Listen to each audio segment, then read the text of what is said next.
masalah yang di organisasi aja dulu kan di organisasi. Oke. Selanjutnya dari Elis. Masalah dipermasalahkan dari masa yang penuh kebatilan dan membutuhkan kemampuan contohnya bisa berusaha dan masalah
Semuanya sudah menceritakan kendala atau masalah yang dialami masing-masing. Nah, dari Ananda sebelumnya kira-kira permasalahan siapa yang perlu dibahas yang paling penting? Kira permasalahan siapa?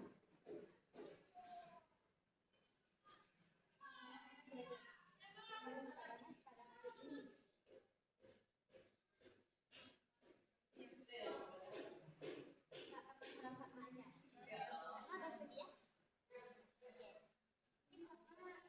Bisa diceritakan lebih lanjut pada semuanya tentang kendala yang Fatma alami tadi. Ini kan sudah bercerita sedikit.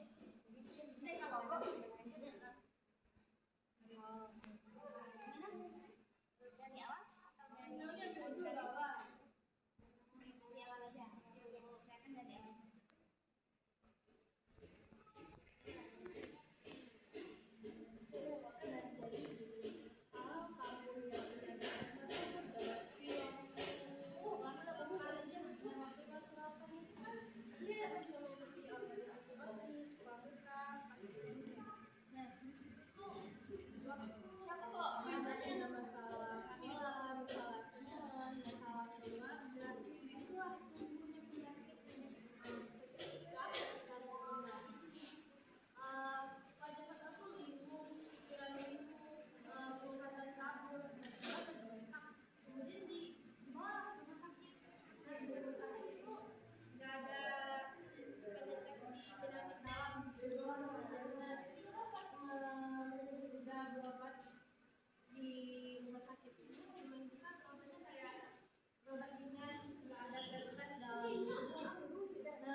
sebenarnya nggak apa-apa, tapi mungkin berefek samping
Kira-kira selama di pondok itu masih terasa stres atau pertamanya masih sakit?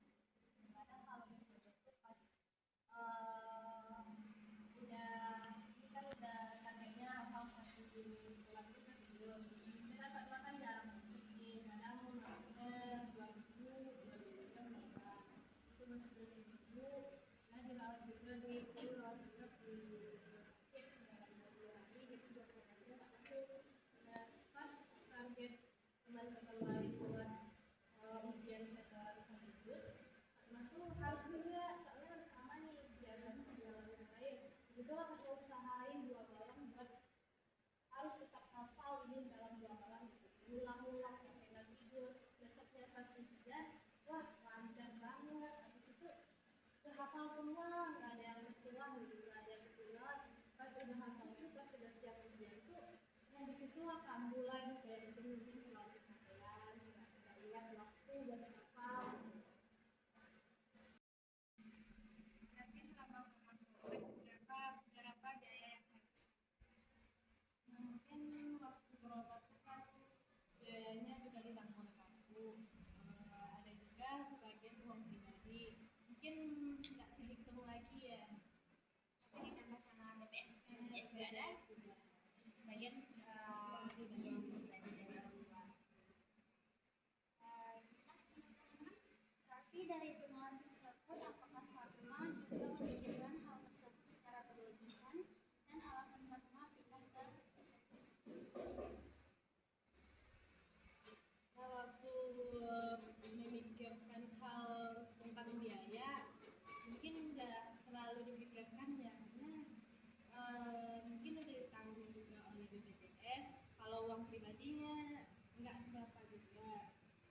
kenapa Fatma pindah ke sini lagi, kenapa nggak dilanjutkan di sana, karena ada permasalahan yang membuat Fatma nggak nyaman, sehingga menurut orang tua mah pindah aja.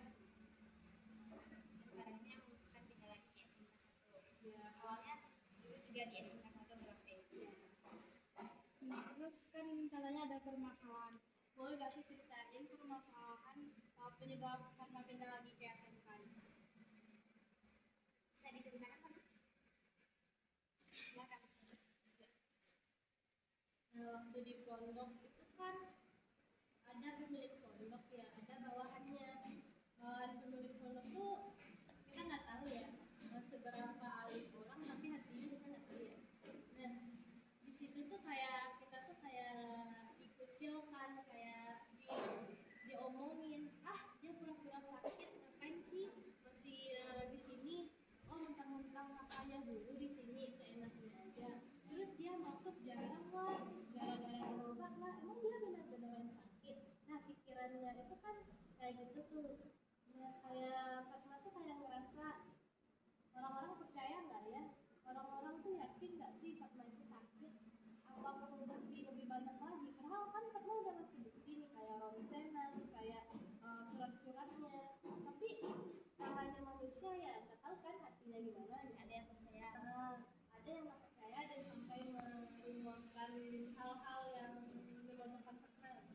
Nah, di situ tuh kayak orang tuh nggak percaya. Habis itu kayak Fatma tuh cuma memanfaatkan pondok itu aja gitu, tempat pelarian aja. Orang ini dia juga ikut-ikutan, padahal dia sering nggak masuk. Di situ tuh Fatma jadi nambah Dompet.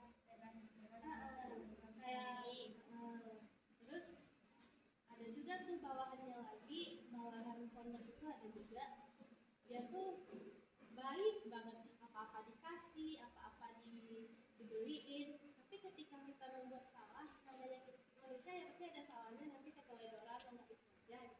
Nah, nanti tuh dikumpulin semua anak-anak pondok itu, terus dibicarakan lah kesalahan kita yang satu, sampai dia ngomong gini, kita kan padahal di sini numpang ya, masa kita buat kesalahan dulu? Dan dia tuh mungkin kebaikan dia lah.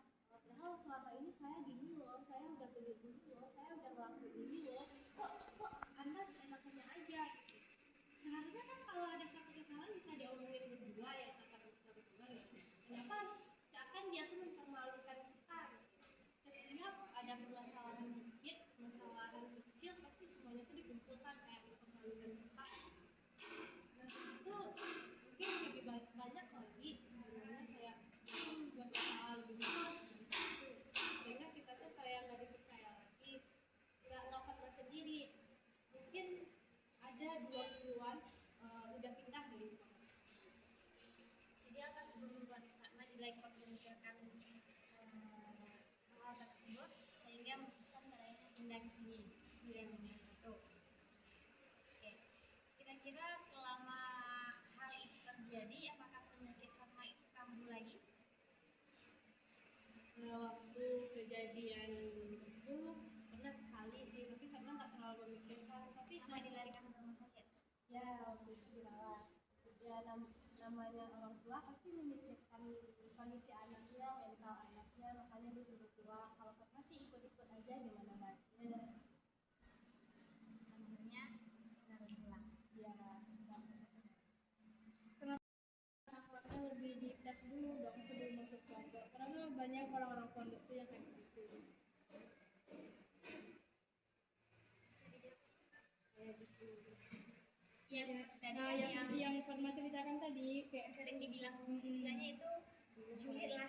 Iya, Julid kan? kayak ngejudge. Kenapa Fatma di SMK 1? Karena dulu kan Fatma juga kalau sekolah di SMK 1 ya udah beli semua baju-baju di SMK 1, udah beli semua lah. Nah, Fatma mikirnya kalau sekolah di SMK 1 lagi kan ada, kalau kita masuk SMK 1 kan nanti pas beli bajunya nggak beli lagi, bisa nanti yang tahun kemarin.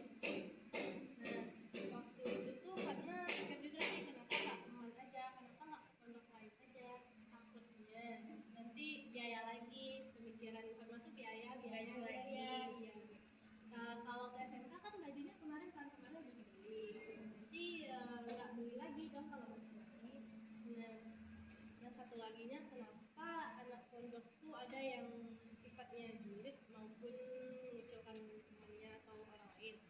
Ya di situ kan namanya sakit hati atau iri kan nggak ada yang tahu ya, sebaik apapun orang itu, setertutup apapun orang itu, sampai sealim apapun orang itu, kalau dia udah sakit hati atau iri yang kita kan mungkin ada.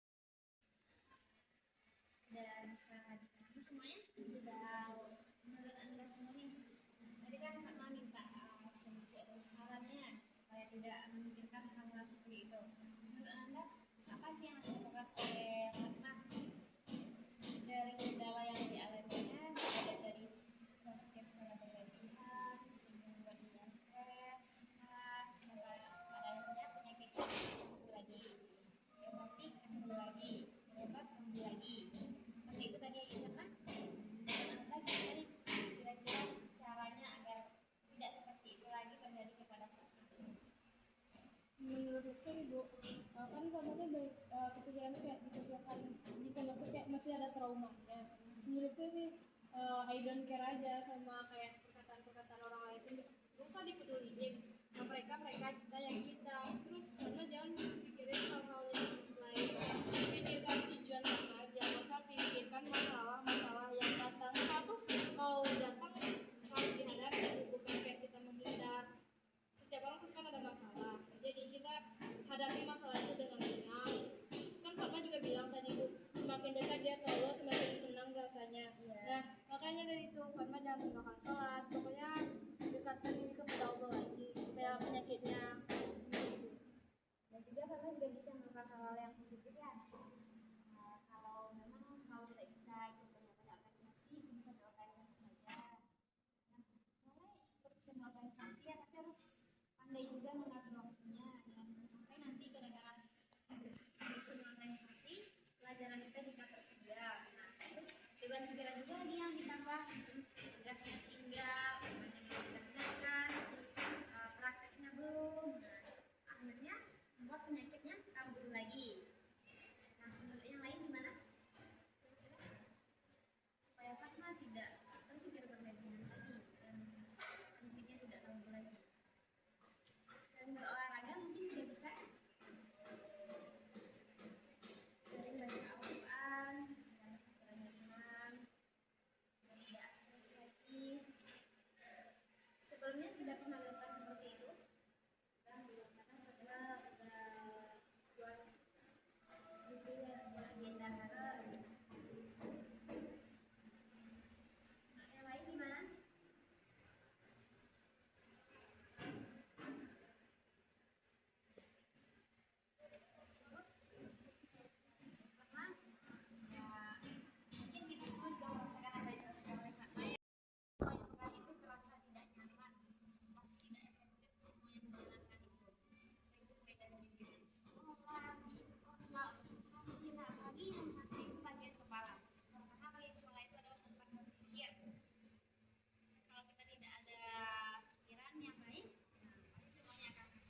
Seperti apa tadi? Kayak nggak perlu memikirkan hal-hal yang tidak penting, nggak perlu memikirkan hal yang tidak terjadi ya. yang belum terjadi. Karena mengontrol hati dan perasaannya dan pikirannya. Karena berpikir negatif, rasa untuk berpikiran bisa dipahami. Tadi kan sebenarnya juga sudah menceritakan kendala yang dialaminya. Ini kita bisa membahasnya